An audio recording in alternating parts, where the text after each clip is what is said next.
बहुत बहुत धन्यवाद। यदि आज आप नहीं आते तो यह शेर मुझे मारकर खा जाता।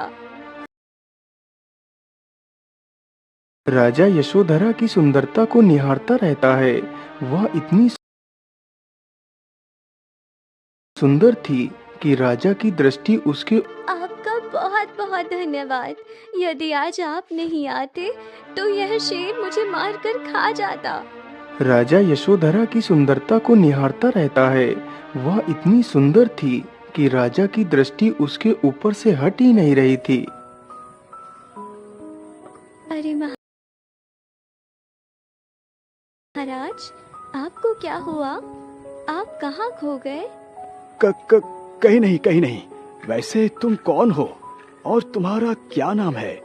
तुम इस घने जंगल में अकेले क्या कर रही थी? महाराज, मेरा नाम यशोधरा है। मैं चुंगी नगर में रहती हूँ। आज मैं जंगल में लकड़ियाँ लेने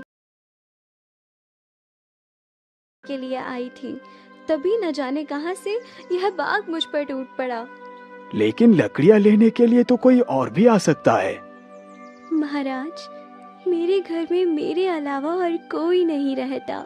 कुछ वर्ष पहले ही मेरे माता पिता की मृत्यु हो गई थी। तब से मैं अकेली ही रहती हूँ। यशोधरा की यह बात सुनकर राजा को उस पर बड़ा ही तरस आता है। यशोधरा, यदि तुम बुरा न मानो तो क्या मैं तुमसे एक बात कह सकता हूँ? हाँ हाँ, बोलिए महाराज, आप मुझसे क्या कहना चाहते हैं? यशोधरा, मैं तुम्हें देखकर अपने आप को रोक नहीं पाया, इसीलिए बोल ही देता हूँ। क्या तुम मेरे साथ विवाह करोगी?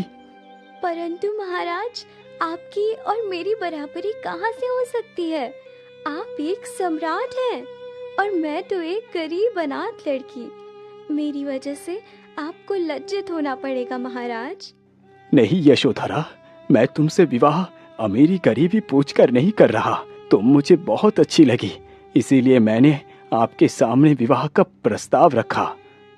महाराज, यदि आपको मेरी अमीरी गरीबी से कोई वास्ता नहीं तो मैं आपसे विवाह करने के लिए तैयार हूँ।